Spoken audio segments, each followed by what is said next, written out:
আজকে তাড়াতাড়ি প্রস্তুত করে পাঠিয়ে দেন। এই যে হাতে তালি 1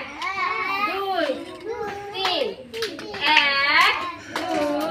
3 লাল শাক কচু শাক ফুলকপি খাই লাউ আর ঝিম খেয়ে বড় মজা পাই আলু খাই শসা গাজরের পাশে দেখো খরগোশ বসা করলা এই তোমরা গেলে কে এই শুনো শুনো শুনো একটু একটু একটু সময় একটু সময় লেখা তুই শুন লিখে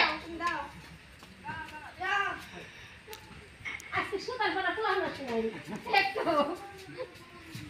দাঁড়াও ওইদিকে তাকাও বাবা ম্যাডামের দিকে তাকাও হ্যাঁ করলা তেঁতুল লাগে তবু খেতে